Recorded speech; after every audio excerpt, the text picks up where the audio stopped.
എല്ലാവർക്കും രശ്മീസ് റെസിപ്പീസിൻ്റെ അടുത്ത റെസിപ്പിയിലേക്ക് സ്വാഗതം. പെട്ടെന്ന് ഉണ്ടാക്കാൻ പറ്റുന്ന നല്ല ടേസ്റ്റി ആയിട്ടുള്ളൊരു 4 മണി പലഹാരത്തിൻ്റെ റെസിപ്പിയാണ് ഇട്ടൊന്ന് ചെയ്ത് കാണിക്കുന്നത്. അരിപ്പൊടിയും ശർക്കര, തേങ്ങ, പഴം എല്ലാം വെച്ചിട്ട് വളരെ പെട്ടെന്ന് ഉണ്ടാക്കിയെടുക്കാൻ പറ്റുന്ന ഒരു പലഹാരമാണ്. നല്ല ഹെൽത്തിയാണ്. കുട്ടികൾക്കൊക്കെ സ്കൂൾ വിട്ട് വരുമ്പം ഈ മഴ സമയത്ത് ഉണ്ടാക്കി കൊടുത്താൽ ഒത്തിരി ഇഷ്ടപ്പെടും. അപ്പോൾ നമുക്കിതെങ്ങനെയാണ് ചെയ്യുന്നതെന്ന് നോക്കാം. ഇതിൻ്റെ റെസിപ്പിയിലേക്ക് പോകാം. അതിനായിട്ട് ഞാനിപ്പോൾ ഇവിടെ ആദ്യം തന്നെ ഒരു പാൻ വെച്ച് കൊടുത്തിട്ടുണ്ട്. പാനിലേക്ക് 1 ടേബിൾ സ്പൂൺ നെയ്യ് ഒഴിച്ചു കൊടുത്തിട്ടുണ്ട്. നെയ്യ് ശരിക്കും ചൂടായി വരുമ്പം 2 വലിയ നേന്ത്രപ്പഴം മുറിച്ചത് നെയ്യിലേക്ക് ഇട്ട് കൊടുത്തിട്ട് ഒന്ന് വരട്ടിയെടുക്കുക. അപ്പോൾ കുറച്ച് സമയം നെയ്യ് എല്ലായിടത്തും ആകാൻ പാകത്തിന് പഴം ഒന്ന് ഇളക്കി കൊടുക്കണം. പഴം ശരിക്കൊന്ന് ഇളക്കി നെയ്യ് എല്ലായിടത്തും ആയി കഴിയുമ്പം നമുക്ക് ഈ പഴം ഒന്ന് കുറച്ച് സമയം ഒന്ന് അടച്ച് വെച്ചിട്ട് ഒന്ന് വേവിച്ചെടുക്കണം. അപ്പോൾ കുറച്ച് സമയം പഴം ഒന്ന് അടച്ച് വയ്ക്കാം. അടച്ച് വെച്ച് കഴിഞ്ഞിട്ട് പിന്നെ ഒരു 2-3 മിനിറ്റ് കഴിയുമ്പം ഒന്ന് തുറന്ന് നോക്കുമ്പം പഴം എല്ലാം വെന്ത് ശരിക്കൊന്ന് ഉടഞ്ഞിരിക്കുന്ന പാകത്തിൽ ആയി കിട്ടും. മീഡിയം ഫ്ലെയിമിൽ വെച്ചിട്ട് വേണം കേട്ടോ അത് വേവിക്കാനായിട്ട്. ഇപ്പോൾ ദാ ശരിക്ക് അടുക്കി പിടിക്കാതിരിക്കാനായിട്ട് ശ്രദ്ധിക്കുക. അതിന് പാകത്തിന് നെയ്യെല്ലാം ഒഴിച്ചു കൊടുക്കണം. അപ്പോൾ അതിന് ശേഷം ഈ പഴം ഒന്ന് ശരിക്കൊന്ന് മിക്സ് ചെയ്ത് നല്ലപോലെ ഇതൊന്ന് ഉടച്ച് എടുക്കണം. പഴം ശരിക്ക് ഉടഞ്ഞ് കിട്ടിയിരിക്കുന്ന പരുവത്തിലായി കഴിയുമ്പം അതിലേക്കൊരു 3/4 കപ്പ് തേങ്ങ തിരികിയത് ഇട്ട് കൊടുക്കണം. തേങ്ങ തിരുമിയതും കൂടിയും ഇട്ട് കൊടുത്തു കഴിഞ്ഞിട്ട് അത് എല്ലാം കൂടി ഇതൊന്ന് മിക്സ് ചെയ്ത് കൊടുക്കുക. തേങ്ങയുടെ പച്ചമണം എല്ലാം പോകുന്നവരേക്ക് അത് പഴത്തിൻ്റെ കൂടെ ഇട്ട് ശരിക്കും ഒന്ന് വാട്ടി എടുക്കണം.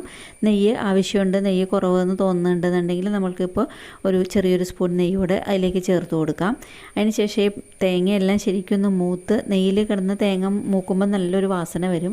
അപ്പോൾ തേങ്ങയെല്ലാം ശരിക്കൊന്ന് മൂത്ത് വരുന്ന സമയം വരേക്ക് ഇതൊന്ന് വരട്ടി കൊടുത്തുകൊണ്ടിരിക്കുക.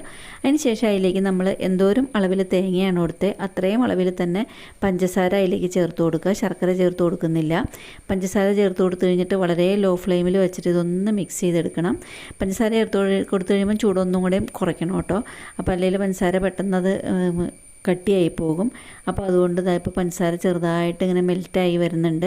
നമ്മൾ ചൂട് കുറച്ചപ്പം ചെറുതായിട്ട് ഇങ്ങനെ മെൽറ്റായി വന്ന് തുടങ്ങിയിട്ടുണ്ട് പഞ്ചസാര മെൽറ്റായി വന്ന് ആ പഴം എല്ലാം വരണ്ട് തേങ്ങയും പഴവും എല്ലാം പഞ്ചസാര എല്ലാം ശരിക്ക് യോജിപ്പായി കഴിയുന്ന സമയം വരെയൊക്കെ മിക്സ് ചെയ്ത് കൊടുത്തുകൊണ്ടിരിക്കുക. ഇപ്പോൾ ശരിക്കും ഇതെല്ലാം യോജിപ്പായി കിട്ടിയിട്ടുണ്ട്. നമുക്ക് കുറച്ച് സമയം തണുക്കാനായിട്ടൊന്ന് അടച്ച് വെച്ചിരുന്നു. അതിന് ശേഷം അത് തുറന്നെടുക്കുക. അതിന് ശേഷം ഇതിൽ നിന്ന് നമ്മൾക്ക് ഇതിലേക്ക് കുറച്ച് നേരത്തെ നമ്മൾ തേങ്ങ എടുത്ത അതേ കപ്പിൽ തന്നെ ഒരു 3/4 കപ്പോളം അരിപ്പൊടി കൂടെ ചേർത്ത് കൊടുത്തിട്ടുണ്ട്. അരിപ്പൊടി കൂടി ചേർത്ത് കൊടുത്തു കഴിഞ്ഞതിന് ശേഷം അതിലേക്ക് കുറച്ച് ഒരു 2-3 നുള്ള് ഏലക്കയുടെ പൊടി കൂടിയും ചേർത്ത് കൊടുക്കണം. ഏലക്കാപ്പൊടിയും അതും കൂടിയും ചേർത്ത് കൊടുത്തു കഴിഞ്ഞിട്ട് ഇതൊന്ന് ശരിക്കൊന്ന് മിക്സ് ചെയ്തെടുക്കണം കേട്ടോ. നമുക്കിതൊന്ന് കൈവച്ചിട്ട് ഇതൊന്ന് മിക്സ് ചെയ്ത് കുഴച്ച് അരിപ്പൊടിയും പഴവും തേങ്ങയും ശർക്കരയും എല്ലാം കൂടി മിക്സ് ചെയ്ത് എടുക്കാം. ഇപ്പോൾ ഏലക്കാപ്പൊടി ചേർത്ത് കൊടുത്തിട്ടുണ്ട്. അതിന് ശേഷം ഇതൊന്ന് കുഴച്ചുരുട്ടിയെടുക്കുക. ശരിക്ക് കയ്യിൽ ചെറുതായിട്ട് നെയ്യൊന്ന് തടവി കൊടുത്തു കഴിഞ്ഞതിന് ശേഷം നമുക്കിതൊന്ന് കൈവച്ചിട്ട് കുഴച്ചെടുക്കാം. ചൂടുണ്ടെന്നുണ്ടെങ്കിൽ ആദ്യം നമ്മൾക്കൊരു കയ്യിൽ വെച്ചിട്ട് അല്ലെങ്കിൽ ഒരു മരത്തടി വെച്ചിട്ട് ആദ്യം ഒന്ന് മിക്സ് ചെയ്ത് കൊടുക്കുക. അതിന് ശേഷം കൈവച്ചിട്ട് ശരിക്കും കുഴച്ച് മിക്സ് ചെയ്തെടുക്കുക. വെള്ളം കൂടുതലുണ്ടെന്നുണ്ടെങ്കിൽ കുറച്ചും കൂടിയും ഒരു 1/4 കപ്പോടെ അരിപ്പൊടി ചേർത്ത് കൊടുക്കുക കേട്ടോ. അപ്പോൾ ഇതിലിപ്പോൾ വെള്ളം കൂടുതലൊന്നുമില്ല, എല്ലാം പാകത്തിനാണ്. കുറച്ചൊരു നെയ്യോടെ ചേർത്ത് കൊടുത്തു കഴിഞ്ഞാൽ അത് ഇതുപോലെ ഇങ്ങനെ ശരിക്ക് ഉരുട്ടി നല്ല ഷേപ്പിൽ ആക്കിയെടുക്കാൻ പറ്റും. അതിന് ശേഷം കുറച്ച് നെയ്യ് നമുക്ക് മേലെ പുരട്ടി കഴിഞ്ഞിട്ട് ഇതൊന്ന് മിക്സ് ചെയ്ത് നല്ലപോലെ ഉരുട്ടി എടുത്ത് ബോളാക്കി വയ്ക്കണം. അപ്പോൾ നേരത്തെ ഞാൻ പറഞ്ഞ അളവിൽ അത്രയും അരിപ്പൊടി 3/4 കപ്പ് അരിപ്പൊടി മാത്രമേ ഞാൻ ചേർത്തിരുന്നുള്ളൂ. എനിക്കിതുപോലെ ഇത്രയും ബോളാക്കിയിട്ട് ഇങ്ങനെ ഉരുട്ടിയെടുക്കാൻ പറ്റി. അതിന് ശേഷം ഇത് ശരിക്കൊന്ന് ഉരുട്ടിയെടുത്ത് വെച്ച് കഴിഞ്ഞതിന് ശേഷം ഇതിൽ നിന്ന് കുഞ്ഞു ബോൾസാക്കി ഉരുട്ടിയെടുക്കാം കേട്ടോ. നിങ്ങൾക്ക് ഇഷ്ടമുള്ള ഷേപ്പിൽ ഉരുട്ടിയെടുക്കാം. ഞാനിപ്പോൾ ഇവിടെ ഒരു ചെറിയ ബോളിൻ്റെ വലുപ്പത്തിലാണ് ഉരുട്ടി എടുക്കുന്നത്. അതിന് ശേഷം ഇത് ഉരുട്ടിയെടുത്ത് കഴിഞ്ഞിട്ട് നമുക്കിത് വേറൊരു പ്ലേറ്റിലേക്ക് ഒന്ന് മാറ്റി കൊടുക്കാം. അപ്പോൾ അതുപോലെ നമുക്കിതെല്ലാം ഒരേ ഷേപ്പിൽ ഒരേ അളവിൽ ഇങ്ങനെ ചെറിയ ബോൾസാക്കി ഇങ്ങനെ ഉരുട്ടിയെടുക്കണം. ആദ്യം ഉരുട്ടിയെടുത്ത ബോൾ ഇവിടെ ഇങ്ങനെ നീക്കി വെച്ചു. അതുപോലെ തന്നെ അടുത്ത ബോളും ഇതുപോലെ തന്നെ അതേ ഷേപ്പിൽ അതേ വലുപ്പത്തിൽ തന്നെ ഒന്ന് ഉരുട്ടിയെടുക്കുക. അപ്പോൾ ഞാനിപ്പോൾ ഇത് ഫുള്ള് എല്ലാം ഒന്ന് ഉരുട്ടിയെടുത്ത് കഴിഞ്ഞതിന് ശേഷം കാണിച്ചു തരാം.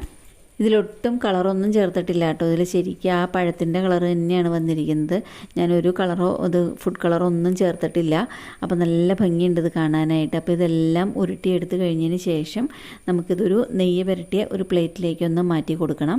എന്താണെന്ന് വെച്ചാൽ ഒട്ടിപ്പിടിക്കാതിരിക്കാനാണ് നെയ്യ് പുരട്ടിയ പ്ലേറ്റിലേക്ക് മാറ്റി കൊടുക്കുന്നത്. ഇപ്പോൾ ഇവിടെ നെയ്യ് പുരട്ടിയിരിക്കുന്ന ഒരു പാത്രം, അതിലേക്ക് ഇതെല്ലാം മാറ്റി കൊടുക്കുകയാണ്. അതിന് ശേഷം ഇത് നമ്മൾക്ക് ഒരു ആവി വരുന്ന പാത്രത്തിൽ വെച്ചിട്ട് ഇതൊന്ന് വേവിച്ചെടുക്കണം.